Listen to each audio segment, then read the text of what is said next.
We're just going to be sharing just transparency, being authentically transparent to share a little bit about our experience in fitness and wellness as fellow Black humans to everyone on this live panel. I know I've shared quite a bit on the handful page, so I'm going to let all of my other panelists talk more so today than myself. But just a little bit about myself. I come from the world of diversity, equity, and inclusion from my corporate life before I got into fitness. So it may seem like a surprise, like all of a sudden Katrina's talking about this stuff. This was my life before I got into fitness. I was in HR, did a lot of hiring and adjustments there.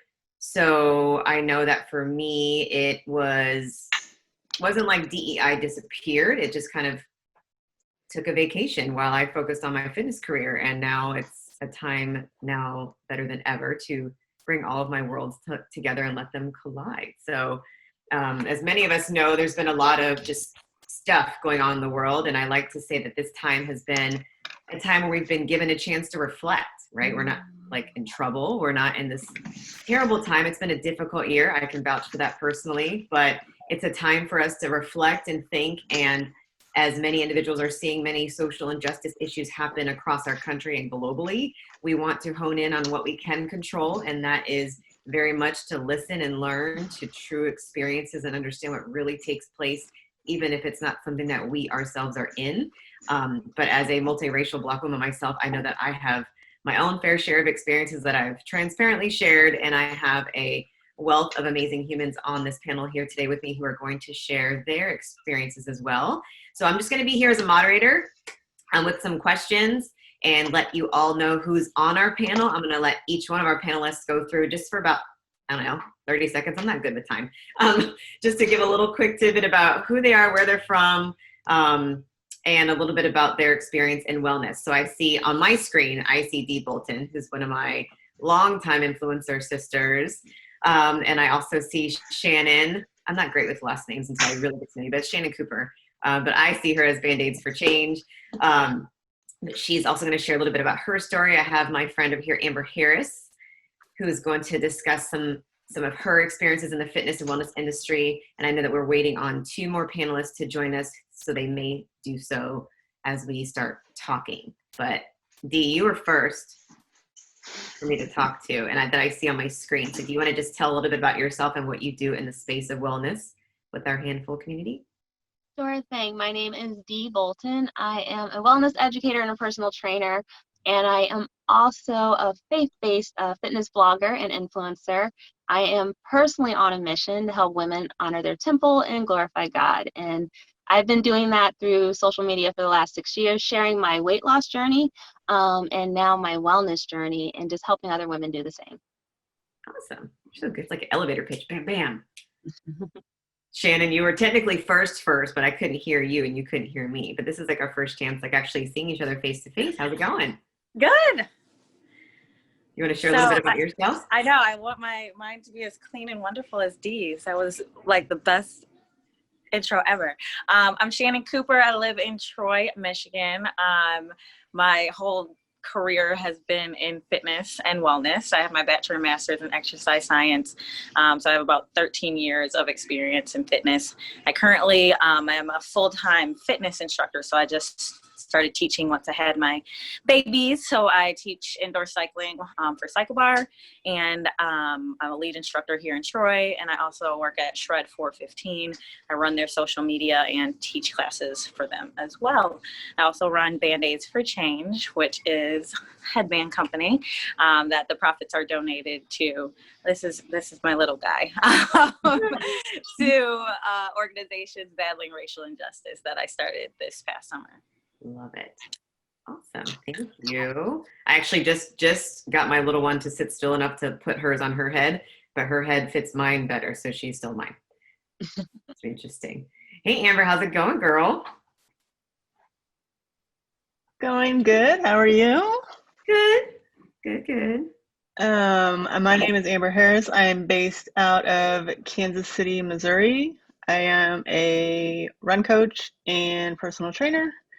Currently mostly working for myself. The pandemic kind of shifted my business. So we converted our garage into a gym. So I'm doing my training there. and I do teach one class at City Gym, which is a local gym here in town. My goal is to just like help women find their strength, and as we all know, how that overflows into other areas of life. Awesome. Great. So we have a lot of fitness, I guess I say fitness professionals here. I hate saying the word professional because we don't have to always be professional, but I want everyone just to be open, transparent, honest. I think the biggest thing, like I said, is that we all can learn from honest transparency, and that's the goal here. So I will start with everybody that I see until we have our other panelists join in. But just a little bit about leading into our discussion. I personally started reflecting upon representation, right? So how did I get into fitness? I got into fitness by losing weight myself and feeling like I didn't have a lot of representation.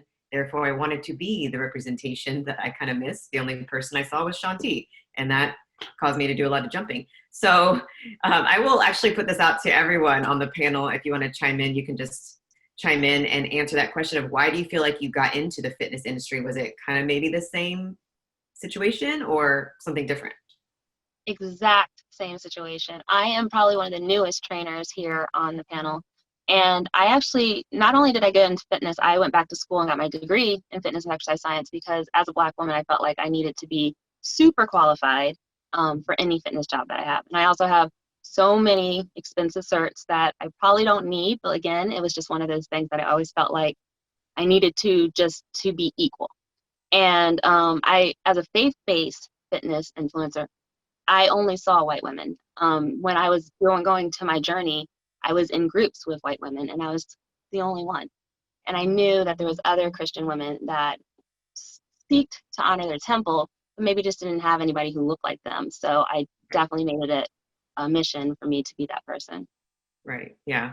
Very relatable for sure. What about you, Amber?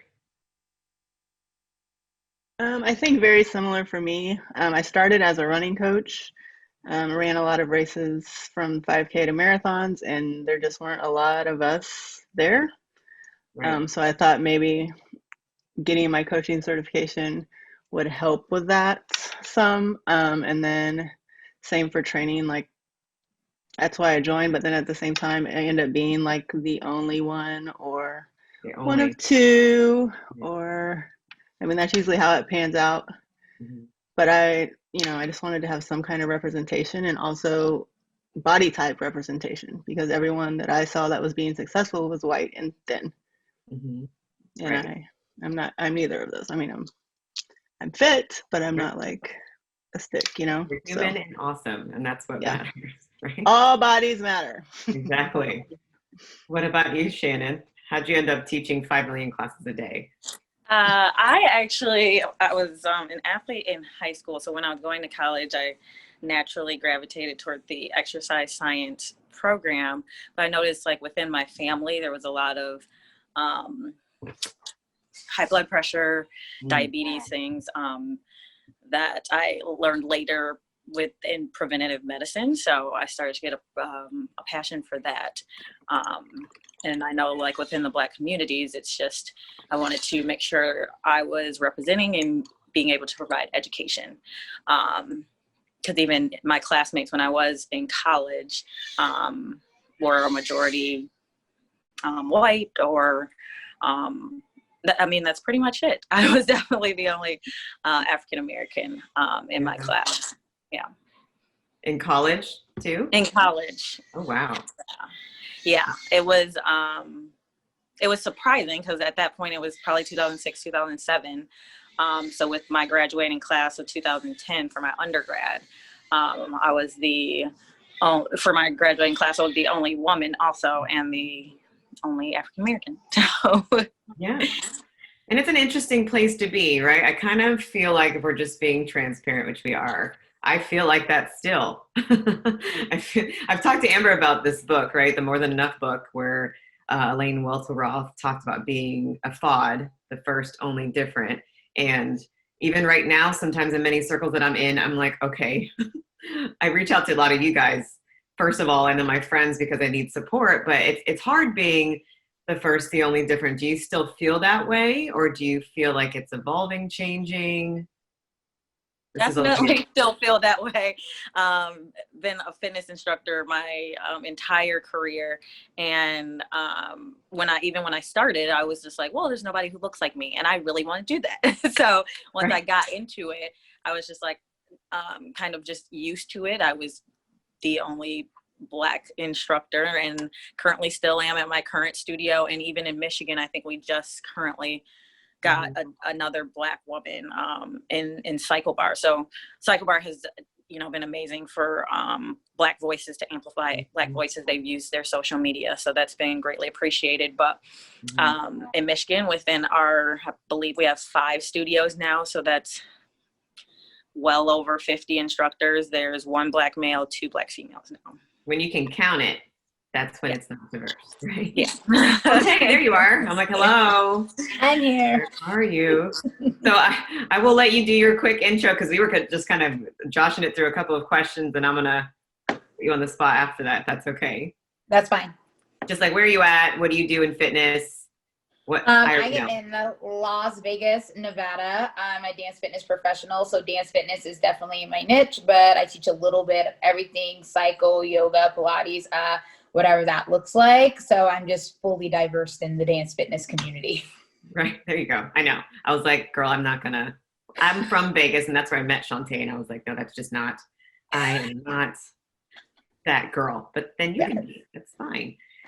We answered some questions as far as representation. Is that why you got into the fitness industry? And then also, do you feel like there's still a lack of that, or that you're the first only different in your community? Like, I'm just not going to answer it because I'm not there anymore. Yeah. Oh, no, absolutely. I got into it because I didn't see women that looked like me in the fitness classes, in the cycle classes, whatever it was. There were not many African-American women. And just speaking to what Shannon was saying, the same thing is that once I did get into the gyms, from the boutique gyms and higher up, I literally could be like, oh, I'm literally the only Black woman here. And as you move up the ladder and get into those gyms, it isn't as obvious with the members until you reach higher up in those gyms, because then it seems like something foreign to them. So absolutely why I got into it. Perfect. You guys are giving me ideas. I'm like, ooh, question. So I'm making notes in here. But as I make my notes, I'm going to ask my next question, and I'll just throw spaghetti at a wall and say I'm going to give this one to Dee. So currently, just being honest, if you've had any, what experiences have you seen or had involving race in the fitness space? So I've been new. And I was fortunate. I started at a sports performance facility. Messing up my words, and only Black women, a lot of affluent clients. I mean, all of our clients are doctors and lawyers and all of those things. And I was at my gym as an intern for 3 years. And I actually, like Amber, left my gym during COVID and just went on my own, which is personal trainers do that, be an independent contractor. But I literally, one of the things that started it is a new trainer, female trainer. It was all guy trainers, which is usually the case at gyms. There's a lot of male trainers. A white woman came in and took my most popular class. They gave it to her, just gave it to her, and she killed it. I mean, I had people coming, and by the time she was done, there's 3 people left.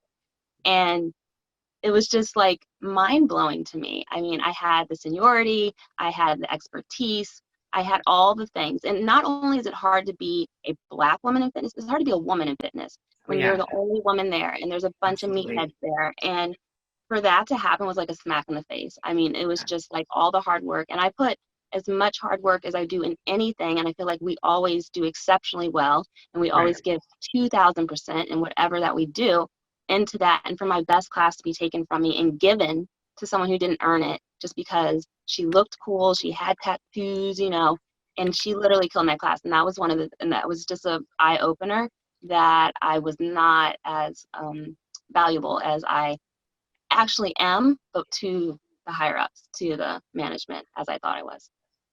That makes sense. Yeah, I've felt those vibes before, for sure. So I'm sorry that happened to your class, but I mean, look at you now. Doing my thing. Set up for a comeback. Hi, Isis. Right. I was like, we have our family together now. Yeah, sorry, that was crazy, but I'm here now, so Ready to go. I'm going to let you do a quick intro because we've kind of all done our little intro of like where you're at, what you do in fitness, and then my little brain's going to dive into some more questions. Absolutely. Well, hi, everyone. My name is Isis Lowry. I am a former Oregon State gymnast here at OSU. I just finished up my 16-year elite and collegiate career in gymnastics, so that's pretty much all I've been doing for my entire life since I can remember. That's my main, I would say, fitness role per se. Right now I'm navigating a new job, grad school, other stuff. So like lots going on, but yeah, as of right now, I guess you could say like I've taken a backseat as far as like being a competitive athlete. So that's definitely been something to navigate life now without that identity. But I'm excited for the next chapter and really seeing, you know, fitness is something that I'm not like, I don't need to lift or do this so I can do a floor routine or be strong enough to wear a, like look good in a leotard or feel good like doing gymnastics. So that's been really fun to navigate, but yeah. Thanks for having me. I wish I had your problem. I was the opposite. I was never active ever. And then I was like, maybe I should get healthy. Yeah. This would be a good idea. So I know I saw your Instagram feed and I was like, that wasn't me, but maybe for like my 40th birthday this year, I will try to do a cartwheel. I love that. Just for you. So I wanted to go one of two directions. I'm gonna let you guys help me vote which direction I'm gonna go in. I was gonna talk about either health issues in the family, because I think it was Shannon or Amber said something about health issues, or how we try hard in the spaces that we're in and why we feel we do that. Because on both. I know, right? Wherever direction. I'm ready. Let's go in the why we try. So I think it was you, Dee, that felt like you said you gave 110%, and it immediately clicked in my brain. So I can let anybody just take this one. And I know that we have some newbies to join our conversation. But so why do you feel as Black women in the spaces that we occupy and as women that we feel the need, because I know all of us do, all the ones that I know, to try to give 1,000% in everything we do? Why? That's how I was raised, honestly. I was raised that, you know, I am a Black woman and I have to be the best. I have to be an expert in order just to be seen and heard. And so that's the mentality that I've kind of taken, even in college. I mean, I tried to do all the things. I feel like Black women in general, we do that superwoman thing. Like we can do it all. We can show up, we can be the best and be poised. We transition ourselves, we assimilate really well. And it's just something that I was raised. So it's something that was innate in me. Now I'm the mother of 3 girls. My oldest is 16 and she's about to be in that world before I even realize it. And I feel like I've kind of instilled that in her as well. And it's not intentional. It's just how I was raised. Now I just, who you are is more than enough in this world. But I think that's just something that was ingrained in me. To show up, you have to be the best. Right. Anybody else want to chime in? I would say for me, is taking that into the workplace and the gyms, is that I feel we do it because we have less chances, right? Like if one thing just isn't right, or that one song, or the way we interacted with that one member isn't done right and handled in the correct way, our job is like out the door and up for grabs in whatever way they figure out how to do that, whether it's just replacing us by putting someone else, you know, in our class time slot, or giving us a time slot or something that absolutely doesn't work, that gives us the opportunity to grow our classes. So I feel it's that fear of like, this will be taken away from me if I don't do it the right way in their eyes. Right. That makes sense. Anybody else?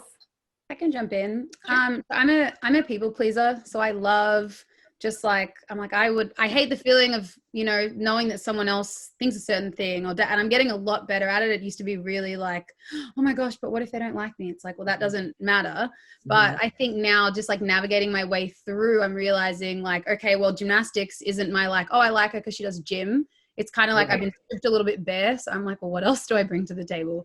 And I know I'm more than my sport, but I think that there are so many stereotypes out there that people already hold, like they have in their brains. So when I'm interacting with people, I'm just really conscious about like, hi, how are you? It's like, oh, like, I'm good. It's like, would you like this? Or like, for example, like I work at TJ Maxx, so I'm giving people carts or whatever it may be. And when it's like, I have a really positive interaction with someone, they might be like, oh, thank you so much, you're so sweet. And I'm like, Right. well, yeah, like I'm not mean. Right. And that's not to say that they were like, oh my gosh, like what? But that's sometimes in the back of my head. And I grew up in Australia, so there's not a whole lot of diversity in terms of people who look like me. So that was something that when I came here, I was kind of like, oh, like I wonder how I'm going to be treated here. And to my surprise, I actually feel more included just because I'm surrounded by more people that do look like me. Yeah. But that's just one thing. And I had a coach tell me once when I was like younger, there was this black woman and she came and she was a choreographer, and everyone used to be really scared of her because she was actually just more like, you know, she was just more strict with the way she coached. Right. Thinking about it now, I'm like, I wonder if people held those types of stereotypes towards her. I'm like, you know what, like they probably did. And I used to be like, well, why is she mean to me? Like we look the same. Like in my brain, I'm like, why is she being mean to me? And my coach was like, well, she's going to expect more from you. And I was like, and I'm like 14, and I'm like, why?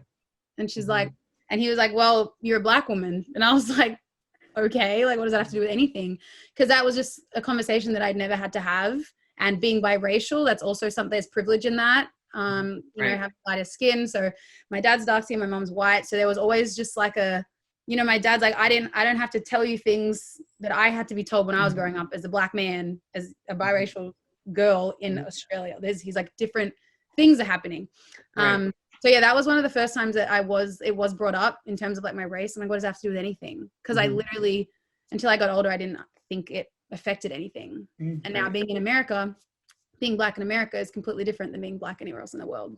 So I'm going to come back to that because I'm starting to do more stuff globally, and it's very interesting. And you like answer my question. I was going to say, is it different in Australia than it is here? But it is very important for us to understand that diversity is a whole different like word when you speak about it on a global perspective than when you do in the States. So don't let me forget that, Isis. So I see that some of us have been muted for some reason. So let me unmute. I don't know. Can I say something on that same Yes, subject? I was going to actually ask you to speak, Amber. Okay. I think a lot of it is, it was also instilled in me that I had to be better to be seen as the same growing up. But also because I'm multiracial, I know that I have privilege in that, where I could get a position that maybe someone that's darker skinned might not. So for me, I felt like I had to come in and like do my job well and be perfect and be on top of it so that they could see, oh, well, maybe it's not so bad when we hire someone of color, and create that opportunity for the next person. Right. Are we always fighting that stereotype? What's this? I know you all know what the stereotype I'm talking about is, the angry, frustrated. Heaven forbid we get serious and talk with a straight face and just really try to get our point across, then you're angry, and not even that's not the case at all. So yes, all the time. But I feel like sometimes it's funny because I have a couple of different colleagues that when we check on each other, I'm like, how you doing? And like Tasha, many of you know Tasha, my good friend, hip healthy chick. I'm like, how you doing? She's like, I'm just black today. Like, it's just, that's how I'm feeling today. But I feel like a lot of us have to just be okay with the fact that that stereotype needs to be like eliminated. And perhaps, and because I do teach bias training, that stereotype needs to be understood. So why are we angry? Why are we upset? Why are we easily frustrated? Well, we all answer that question. We are handling a lot, juggling all different things. Many of us, most of us, sorry, Isis, moms, and having to put on different hats and also handle those situations, even to Isis's point, like going out and try to just please someone so they hopefully don't assume that you have that stereotype of that personality, right? Yeah, right. Do you feel like this is still the case in fitness currently, or do you see a shift that's happened in the last, I don't even know what month it is.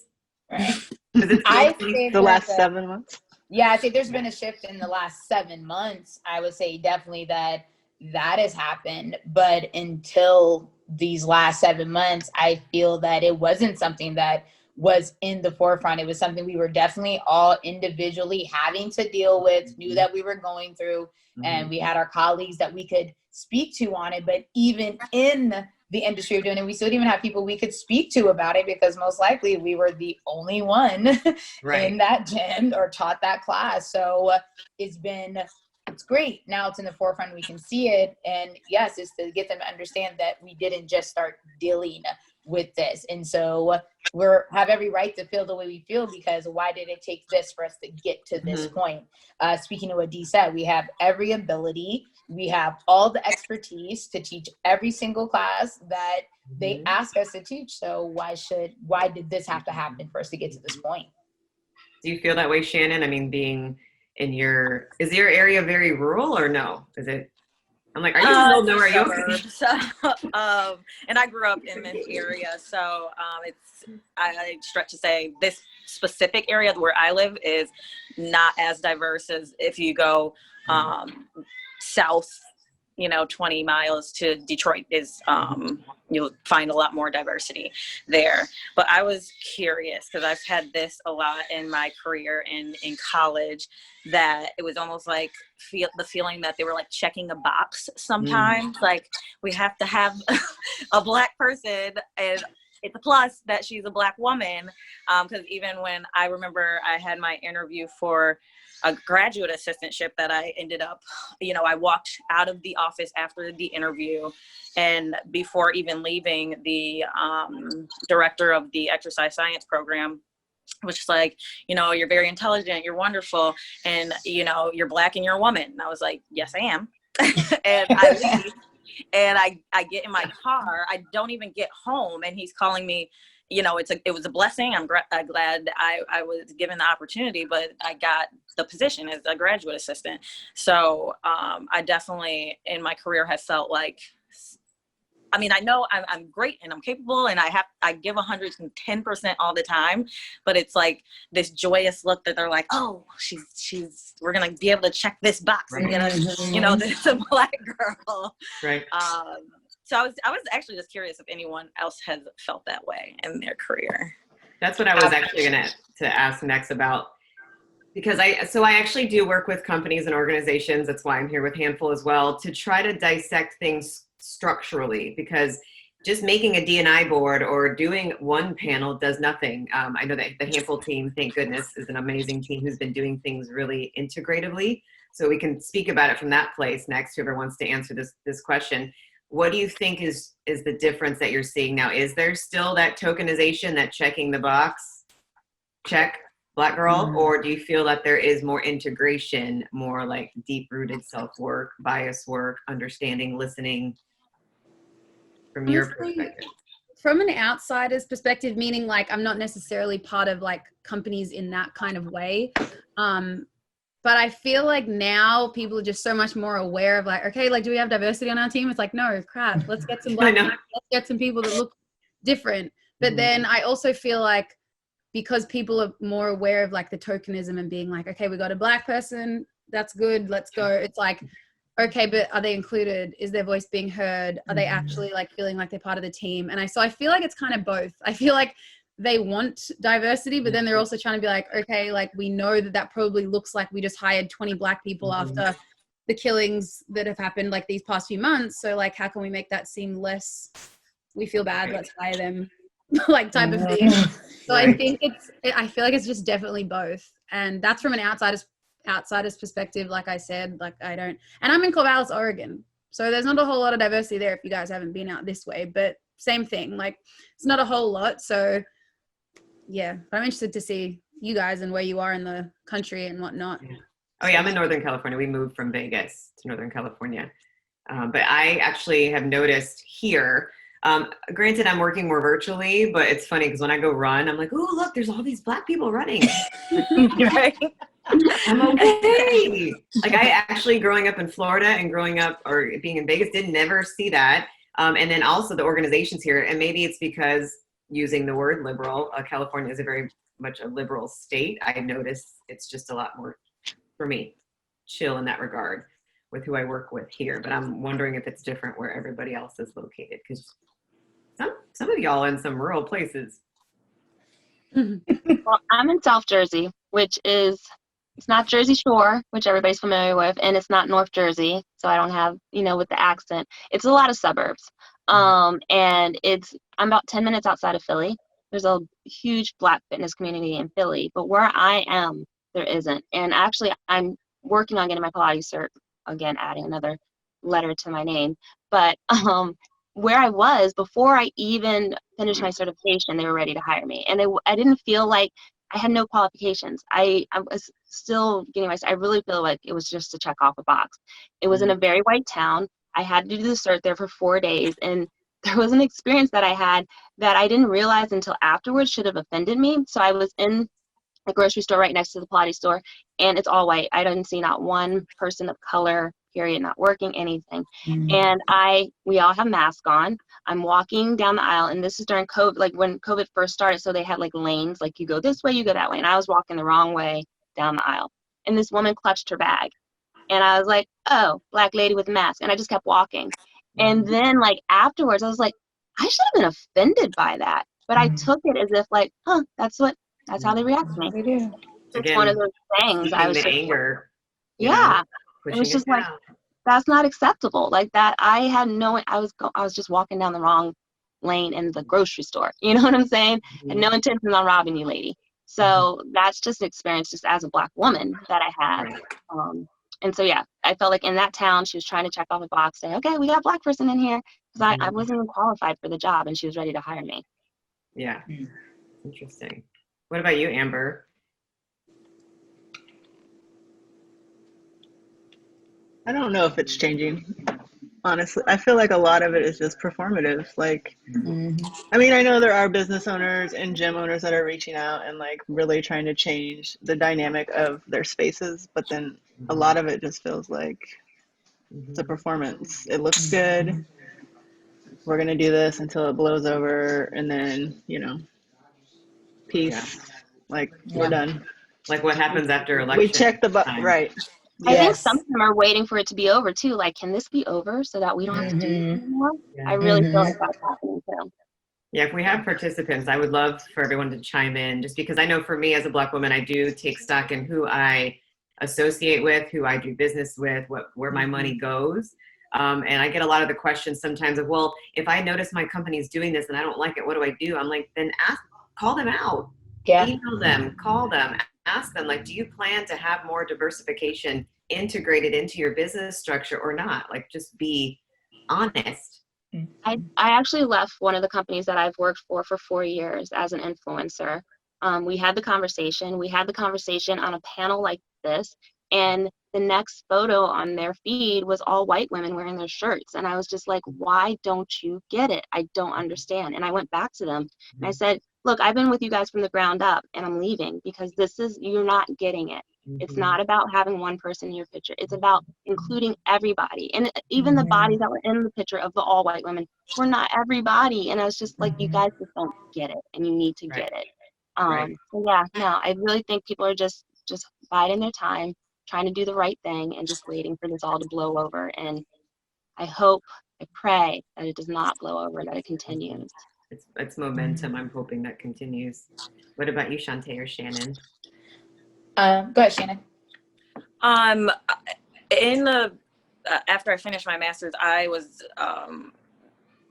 got my master's to get higher up positions to hopefully make change, and this was 2010. So I had a couple different positions. I had relocated a couple different places. I lived in Texas for a while and then back to Michigan.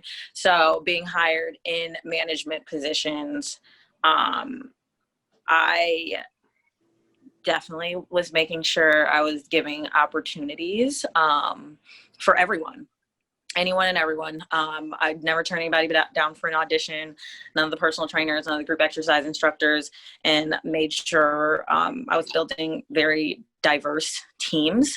When I was in Houston, Texas, I noticed there was a lot of diversity even in the management side of things in numerous facilities. So it depends on, we talked about this, like where you are in the world, not in the world specifically, in the nation right now. So coming back to Michigan, it was a lot different than being in Houston, Texas. I love being in Houston because there was so much diversity. But being here, I was at a private club that I wanted to make sure I was one creating change, and then moving into different facilities, I definitely made sure my voice was heard. So it just, I'm glad this panel exists, and like there's things that have unfortunately occurred in the last 6-7 months. Well, it's been going on, let's be honest, forever. But people are awake and listening, and we want to keep this momentum going so people can, that we can keep creating change. Yeah. And I would say here, Vegas itself is diverse, and that obviously is a very transient city. So people are constantly coming in, coming out, moving in, and what that looks like. But Vegas, I'm born and raised here, I'm a native, is actually very segregated, very much so. I was waiting for you to say it. Yeah, it is. When I say it is very segregated, in regards to that. So it made it, for me, I definitely don't feel like anything is changing. They have checked the box, and right now they're just going to keep it cool and keep it quiet. And if we can just ride this wave where we're not rustling any feathers, classes are still going on, teachers are still teaching, we have our few out there, they're going to ride that wave. But I've been making a point here in Vegas just to be a very big, loud voice, partnering with different companies and brands and everything. Yes, to say, hey, we are out here, and this does exist all over Las Vegas. Because if you know, Vegas is, there's Las Vegas, there's Henderson, there's Northtown. It's all these little small places, and it is super segregated, actually. And so when you step outside of that one little box that you're in as a Black woman, when you step into that new community, when I go from North Las Vegas and I show up in Henderson is like, but why are you over here though? Really? That's and where we're I talking wasn't about a 20-minute drive just from one side of town to the other. It changes drastically. So Vegas has a long way to go, I would say, in regards to that. Yeah, I have to say, so one of the things I think I wrote in the handful piece about diversifying your circle, which I want to piggyback off of that topic of segregation. And my husband and I talk about this when we moved here, because I didn't want my daughter to be the only. And he actually has told me, because he is white, that he is the only in our neighborhood. And I'm like, good. But it's different because it's not all Black, actually. There's every single culture, ethnicity where we live, and I'm very grateful for that. But what I discuss with brands and people and companies and individuals is diversifying your circle comes from diversifying your thought. And to Dee's point, fear stems from misunderstanding, like 1,000%. Like, so what does everyone feel here on this panel think about allies and non-Black individuals wanting to help bridge the gap? How do we do that? How do they diversify their circle? If they look around and go, uh-oh, to Isis's point, we are not diverse. What do we do? I feel this is where they take their stand. I had a situation actually happen on Sunday. We were doing an event, and we were standing in this parking spot that was identified as curbside parking only. You're coming in to pick up, and where we were standing, it was with the company. So we knew no one was coming to do that. And this gentleman, it was myself, another African-American woman, and a Caucasian woman, the assistant manager. And this man decided to back into the spot while we were standing there. No honk of the horn, no, didn't care what might happen if he hit either one of us. So I moved my friend out the way because her back was to it. And when I tell you, he continually backed up, got out his car, and walked. Yeah. And we just, it wasn't shocking, but it was still very shocking that you have, just take away the fact that I'm a Black woman, you have no respect for life. Right. No regard at all. No regard, no respect for any of it. But the fact of the matter is that you were more willing to do that because there was 2 Black women standing there. Like oh my gosh, it just has to change. When I think about it, it makes me angry Black woman. It makes me mad. So when I spoke to her, she goes, I wanted to say something, the assistant manager. She goes, but I didn't. I said, that is where you need to be our ally. Yeah. That is when you speak up for us. Because we can't. Because of course, if we say something, we are an angry Black woman. Of course, she's going to get mad, have something to say about this. But if you are my ally in this, something as simple to say, excuse you, that was rude, or just something. Why would you do that? Right. Why would you do that? I said, that is where you're our ally. Right. That is where we feel like you actually care. Because this has happened to us before. And I understood her fear. I get there was other things happening. But if you're going to be my ally, and this is when I need you to step over fear and step up and be a voice for us, for them to understand that you don't get to do this. You don't treat people that way. You don't treat people that way. Anybody else's thoughts on allies and how they can bridge the gap by getting over their fears and working through, what do I do? How do I diversify? I feel like they have to have, oh, sorry. No, you go. I feel like we have to have those hard conversations. I feel like this pandemic has burst a lot of bubbles, and we're not in that rose-colored glass anymore, and we see things for what it is. And when you see right from wrong, and you know right from wrong, you need to speak up, and you need to be an adult, and you need to have those uncomfortable opportunities, even though you don't feel right. That every day, that's us every single day. So that in that moment, speak up. Get uncomfortable. Isis? Yeah, that's pretty much what I was going to say. And I think you got to just get over it. Like, it's going to be uncomfortable. Like, if you're uncomfortable with a situation as a white person, then the black person is most likely uncomfortable with the situation because they're black. Like, it's literally, like, that's just how it is. And I know, like, that might be hard. And some people are like, oh, it's not my place. Because it's like, I don't want to, like, overstep or, like, say something that's, like, offensive, yada, yada. And I understand how that can be, like, a tricky space. But in the end, it's like, you got to say something. So for me, like, I, like, don't affiliate as a member of the LGBTQ plus community. But if someone says something, I'm like, you can't say that because I'm an ally. Like, I'm not just going to sit there and let someone, like, say offensive language. And then I remember one person was like, well, does it offend you? Like, you gay? I'm like, that's nothing to do with the fact that I'm still, I'm like, no, like, you can't do that. And the person was like, oh, like, yeah, like, why are you getting, like, mad about it? It's like, if a white person said something about a black person and it was about you, I would stick up for you. Like, I would just, you can't say that. So I'm like, to me, it doesn't make sense when people don't. But I understand, because I've been in positions where it's like, oh, like, I'm uncomfortable. Like, I don't know what to do. And I'm, you know, like, I'm black. But then again, like, I am biracial. So when things like colorism come up, it's like, oh, like, okay, is this my space? Am I allowed to, like, say something there? Because I don't want to be speaking over someone when it's like, okay, this isn't your place. It's like, okay. So I understand that kind of, like, do I say something? Do I not?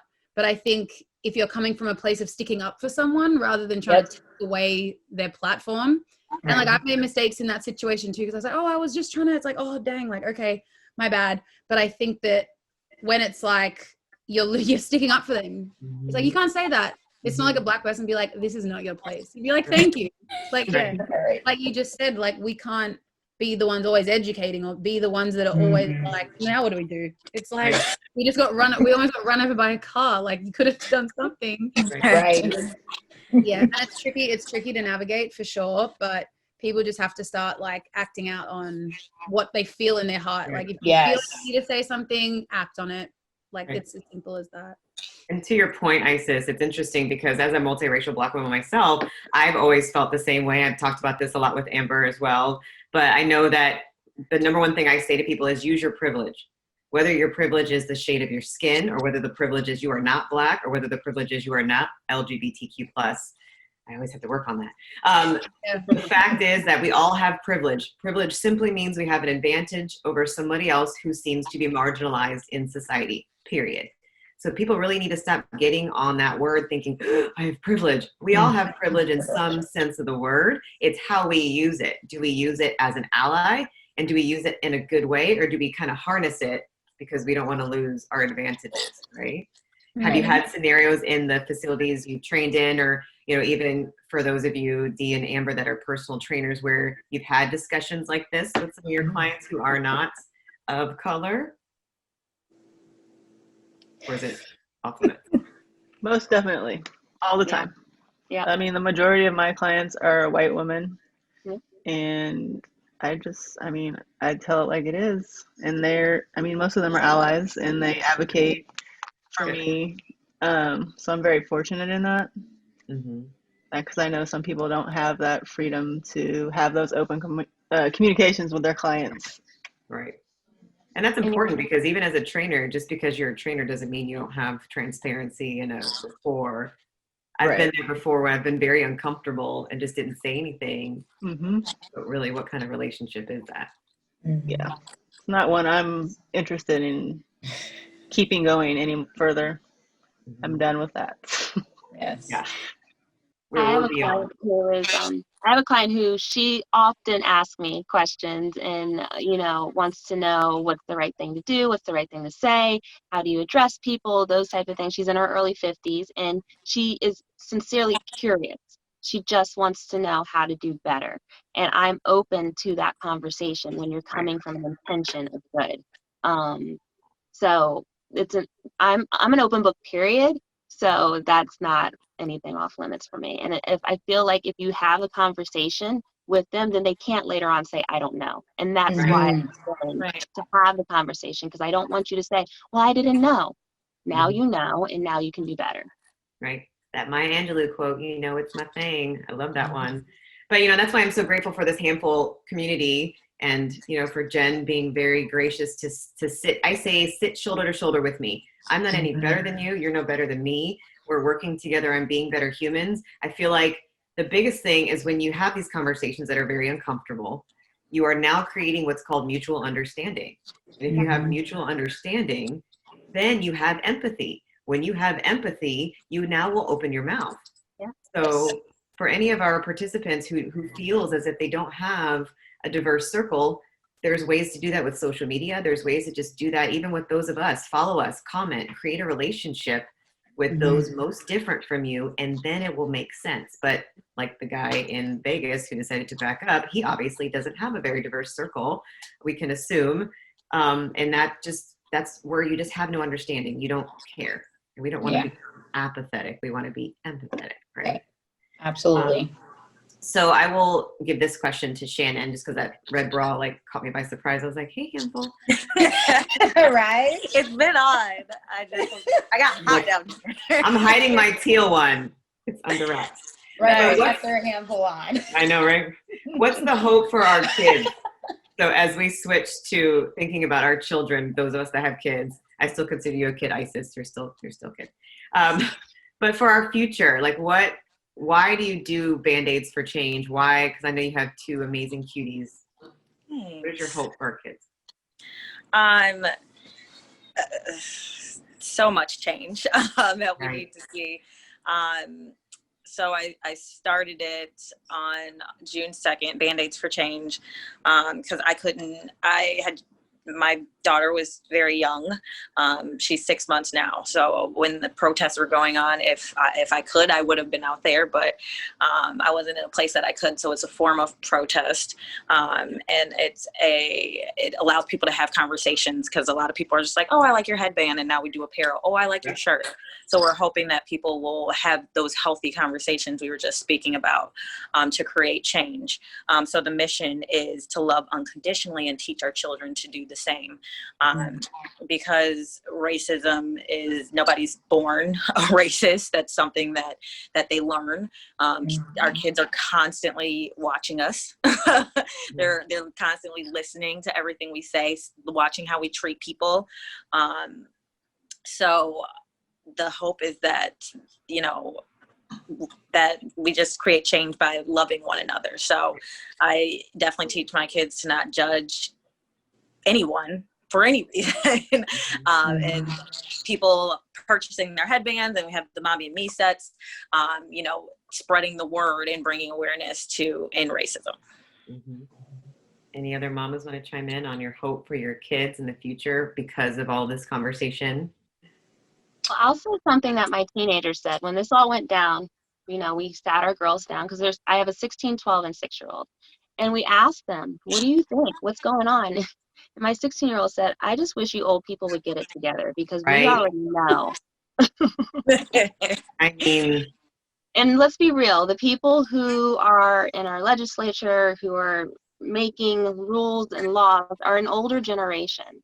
So I definitely think we need change. I definitely think we need to have younger people in these positions. I think we definitely need to use our voices.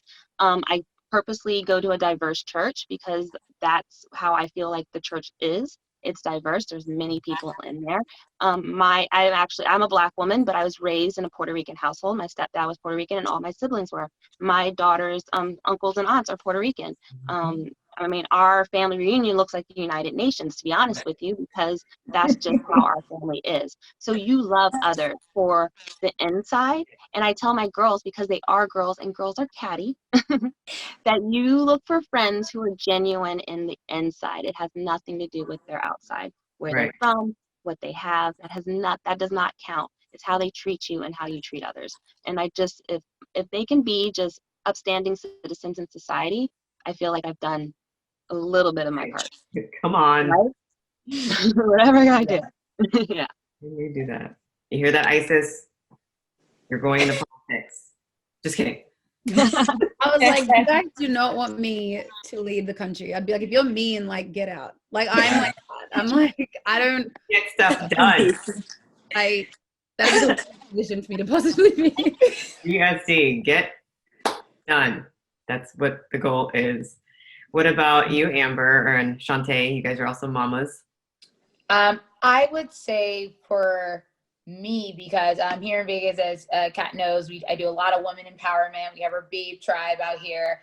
And I feel with where I am in my life and career that I've made it easy for them to see diversity and different women, different colors, everything. Because when you look at our community of women and people say, well, what's the diversity? I'm like, everything. I'm like, everything is our diversity. And so when they see us do different events and everything, they don't know anything else. So I'm blessed and I'm fortunate in that way that what I'm doing allows them to see that any and everyone is welcome. And I do have to fight against that a little bit because we live in Henderson now, so they don't see many Black kids like them at their schools.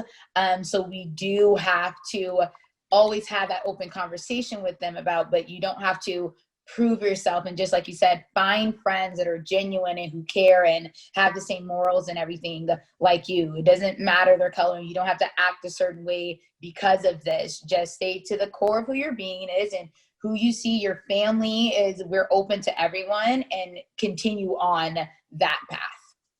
Right.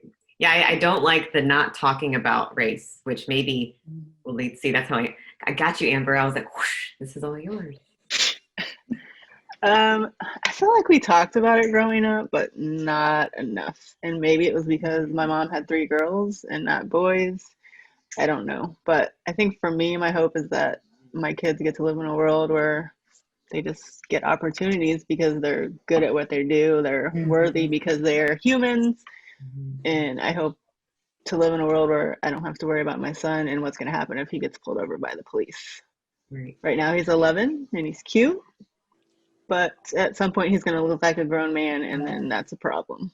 Yeah, I hope it isn't a problem. Like, it just needs to not be a problem. Like, I love panels. I will talk to you women all day long, but I want to get to a point where we don't have to do this. It's just, it's innate that we have diversity. It's a requirement. It's just part of what we do. As Dee said, it's what God made us different for, not so that we loved each other in spite of our differences, like go around the different, no, because of like learning. Jesus was about love. Like, that's what he preached, and I don't understand why people have a hard time with that. Yeah. Jesus said love. Right. Something else that my mother-in-law used to tell my husband has a brother, and before they would leave the house, she would tell them, don't fit the profile. I hope Black moms do not have to tell their sons that, because that is something that our Black men are walking around with, don't fit the profile. And that's kind of that's sad. And if you look at children, and I will just use children and young people because they are my hope. I always think baby boomers and up, like that's where we got all messed up. But we have the hope that we don't have to have these conversations so that kids can stay pure and just love one another because of their differences. And I think that's what I would hope that our participants take away is that whether you are non-Black or white, whether or not this affects you physically or not, you have a duty to your fellow human to do something. And if that number one thing is watching this panel, thank you. But the second thing, you guys know what I do, is focus on your bias. You'll have biases. Everybody has them. Nobody is immune to them, and that includes law enforcement and those in power. So taking an IAT test, understanding, oh, wait, I actually have a bias towards men. Maybe I should have more male colleagues and friends. Like, break the bias by having those relationships, not like those relationships, but like having diverse friendships with people most different from you, and it will empower you to get empathetic with all humans. That is what I preach. I like to say. Yes. So I just want to make sure we don't have any questions from our participants before we just start talking and forget that we're there. And not to get, like, I will not get emotional, but I like, I did lose my father this past week. And something that I like to say is that racism, I feel like racism impacted my father way long ago. So he kind of like got taken from me a long time ago. And we have to stop this, because a lot of men, especially, like, internalize feelings. A lot of us internalize these hardships and we hold them in. And that's not good for our health. We have to be able to be ourselves authentically 1,000%. It should not have to be censored or hushed or professional. Like, no. Question from Lau. Thank you. Yeah, absolutely. Hurdle as women of color sustaining a viable business. Well, I can't answer this one because I'm actually doing really well. I mean, given what's going on. I just hope it continues because, again, integration, not tokenization, but I'll let y'all answer this one. What was the question in total? What was it? The question was, as women of color, what is the biggest hurdle we've endured sustaining a viable health and wellness business? And the keywords are viable and business. What I think has happened in this, because it's at the forefront now, is that even though we still have struggles, we've had less struggles in regards to it, because now we're in the forefront. Now people are seeing us and they're like, oh my gosh, you do fitness. Well, I've been doing this whole time, but now you feel either it's your duty or you're check the box to be like, oh my gosh, I follow this person, she does fitness and she's Black and she's a woman. Like, so, right, our businesses were all doing well before this, and it's, why did that light have to be shown onto what is not there for you to finally to start supporting us in this? I agree with Katrina. I feel I'm blessed and grateful. I'm doing well. I'm doing well in my business as a Black woman. You should have always been doing well, though. It shouldn't have taken this. Right. I would say only thing is, like, my price. I have no qualms about charging what I charge for what I do. Okay.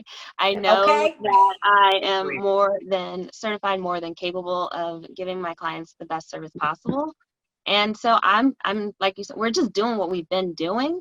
And we're just grateful for the features now. Right. Like, keep giving money towards Black businesses, particularly, I will say, my Black women. Shine a light on Black women, because this should not be a trend. Our trauma is not a trend. Something I like to say. Trauma is not a trend.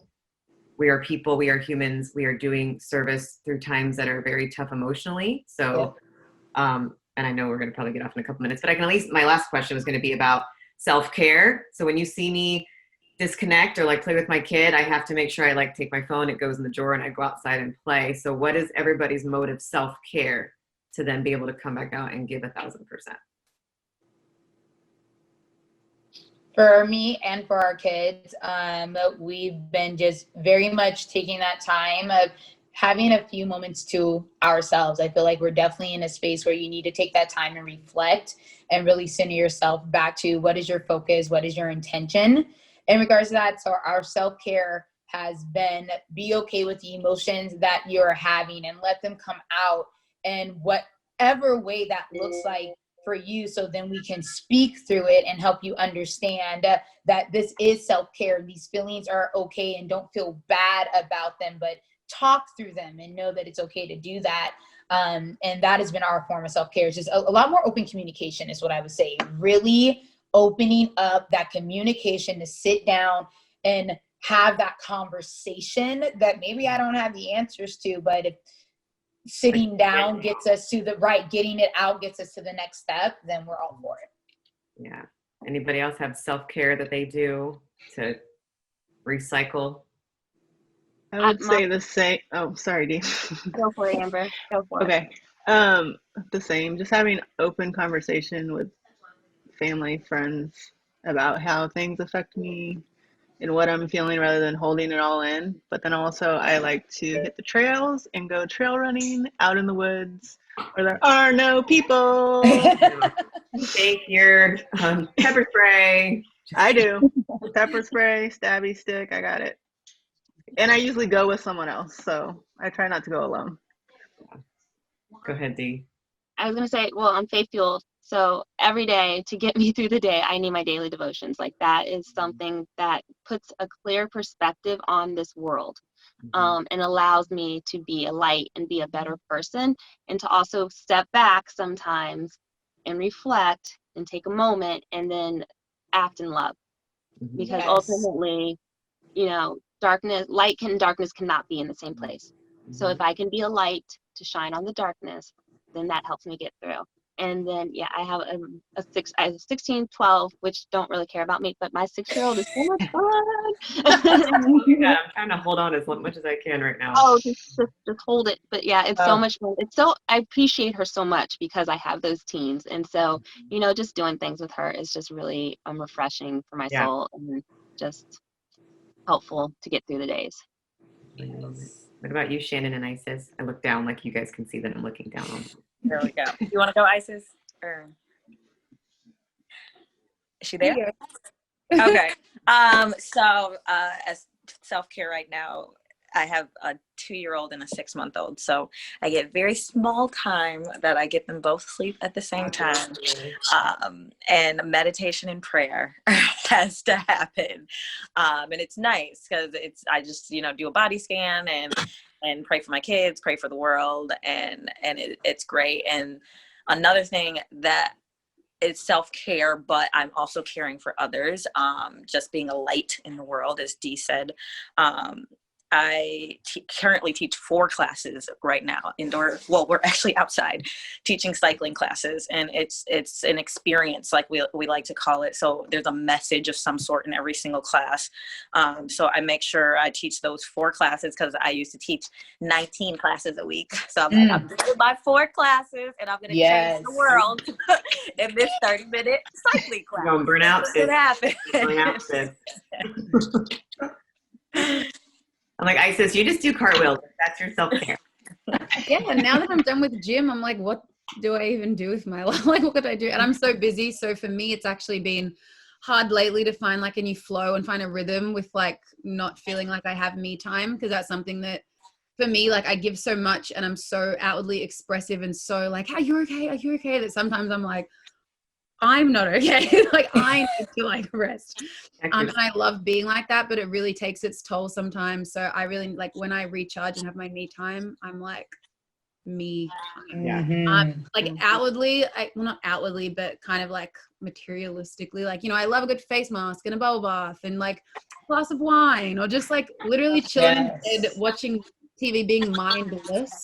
Just like, because I'm an overthinker, I just really like, so like doing that, I'm just like, bleh. And it's nice to just be like that, not for like 20 hours, but just for a little bit. And then I love every morning I wake up, I have like a little book, and it's like every day it's a different affirmation, a different quote, that type of thing. I love that. Always post it on my Instagram. And then I also have a gratitude journal that no matter what, if I'm running late, whatever it is, I always like write in it, kind of like affirmation for the day. What am I grateful for? A few things. And then like, what do I want to get done?